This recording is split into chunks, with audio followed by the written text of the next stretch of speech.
Have you ever had the question, how much does Project Zomboid resemble real life, besides the whole collapse of society and horrible infection that has plagued the entirety of the state of Kentucky and possibly even the whole world? No? Well, I have. So today, I'll be showing you all of the different vehicles, weapons, and overall locations from the game and their real-life counterparts. Starting out with personally the most interesting counterparts out of the bunch, and that would be the vehicles. Just talking about the vehicles alone that the developers took inspiration from would be pretty bland. That's why, to spice things up, I will also compare the performance and weight of the cars to see if they resemble their real-life variants. In total, there are 5 brands of cars in the game, with only 2 having a heavy-duty, standard, and sports variant. That being the Chevalier and Dash brands. To avoid dragging this video into an hour-long showcase listing and comparing every single car, I'm only going to talk about the most important and, in my opinion, the coolest ones. The Chevalier Cassette is one of the fastest cars in the game, with a top speed of 120 miles per hour and a 570 horsepower engine. Which is bullshit.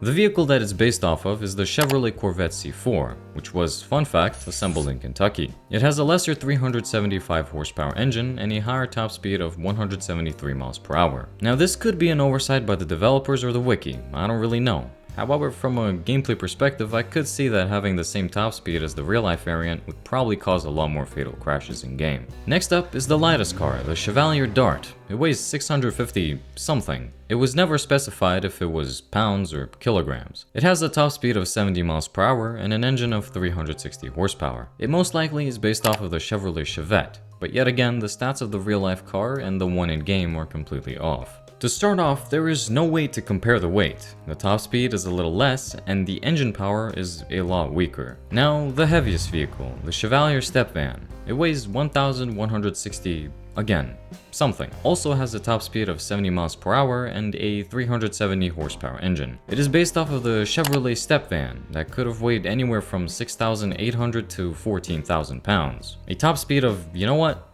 I don't fucking know. From this point on, I'm not going to look at the weight and performance of the in-game vehicles because the numbers just don't add up. Whatever, here are the rest of the noteworthy vehicles. Chevalier D6, based off of the 3rd generation Chevrolet CK, Dash Elite, based off of the Dodge Spirit, Dash Rancher, based off of the Jeep Wrangler YJ, Franklin Value Line, based off of the 3rd generation Chevrolet conversion van, and finally the Mercia Lang 4000. Based off of the Mercedes-Benz SL Class R129. I think it's safe to say that the game does at least 2 things right with the vehicles. They definitely resemble their real-life counterparts appearance-wise, and all of these cars are also period accurate. Before moving on to the guns, I would like to quickly remind you to like the video if you're liking it, and subscribe if you're liking it even more.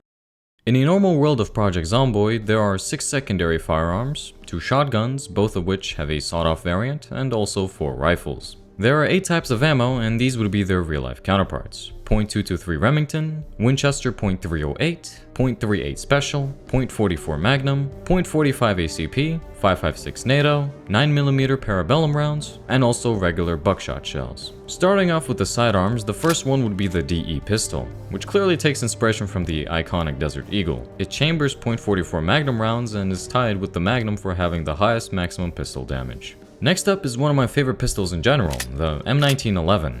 Both the in-game and real-life variants share the same name and also use .45 ACP rounds. Now for something a little less lethal, the M36 revolver. It's based off of the Smith & Wesson Model 36 and is chambered in .38 Special. The M625 revolver takes inspiration from the Smith & Wesson Model 625 and uses .45 ACP ammunition. The M9 pistol is based off of the Beretta 92 FS and uses 9mm Parabellum rounds. And finally, out of the sidearms we have the Magnum, which resembles the Colt Anaconda revolver, which like the Deagle, chambers in .44 Magnum as well. Quickly covering the shotguns, we have the JS2000 shotgun, which takes inspiration from the Remington Model 870, and also the double barrel shotgun, that resembles any other break-action shotgun. Weirdly enough, the double barrel shotgun in-game doesn't allow the 2 shells to be fired at once. That could be a glitch or just an oversight by the developers. As mentioned before, there are 4 rifles to choose from. The M14 is a semi-auto rifle chambered in Winchester .308 rounds, and it took inspiration from the Ruger Mini 14. However, the real-life variant actually takes 7.62 NATO rounds due to it being a lot safer. Next up are the MSR 700 and MSR 788 rifles. Visually, both look quite similar, and both are bolt-action rifles that feed off of an internal 3-round magazine. The MSR 700 took inspiration from the Remington Model 700, and it takes .223 Remington rounds. The MSR 788 is based off of the Remington Model 788, and it takes Winchester .308 rounds.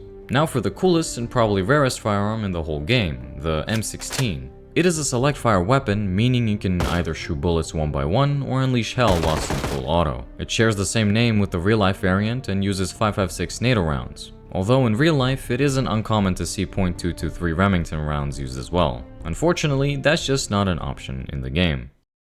And for the final part of the video, the locations. Something cool that I found out is that some cities and towns from the game don't even exist in real life. For example, Rosewood, March Ridge, Riverside, Echo Creek, and a little bit of Ekron. To be fair, Ekron does exist, though in real life it's only a very small town. For the cities that do exist, I took one notable building from each one and tried to find their real-life counterpart, so here it goes. From Muldrow, we have the Sunstar Hotel, and in real life it is called the Golden Manor Suites. The reason why I think that's the case is because right next to the hotel and the suites is a gas station. Next up, the Brandenburg Community Center took inspiration from the Miad Activity Center. The real-life building has a couple of tennis courts and an outdoor pool, and in Zomboid there's also a couple of tennis courts and an indoor pool. Arriving at Ekron, both have a fire department, however the real-life building is quite bare-boned. Irvington School from the game doesn't match the exact location and shape of the real-life elementary school. However, since the school exists in real life, I think you can safely say that some sort of inspiration has been taken. The auto repair shop in West Point is right next to the bridge that connects West Point to Louisville, and guess what? In real life, there's also a building next to basically the same bridge, by the name of Bickle Bros Auto Sales.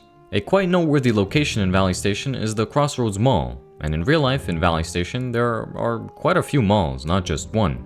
But I would think that the Walmart Supercenter should be the correct counterpart, because right across the mall there is a bank in the game and in real life. For the final city, Louisville, there's not just one location that I found, quite a few in fact. The Central Park in game is most likely linked to the Iroquois Park in real life. The reason why I think that's the case is because right next to the park is the Wellington Heights Golf Club from Zomboid, and in real life there's the Iroquois Golf Course. Next we have the Louisville Hospital. The counterpart should be the UFL Health Mary and Elizabeth Hospital. The Foss-Soil baseball field is definitely linked to the Louisville Slugger Field. The Louisville Expo Center most likely took inspiration from the Kentucky International Convention Center. Location-wise, they don't really match up, but the size of the buildings do share quite a few similarities. And lastly, we have the most known location from the game, the Grand Ohio Mall. In the game, it's located right next to the Ohio River. However, in real life, there are no malls that I know of that are located similarly to there. All I can really do is try to guess. So judging from its sheer size, maybe it took inspiration from the Jefferson Mall. It's still located in Louisville, just nowhere near where it's supposed to be.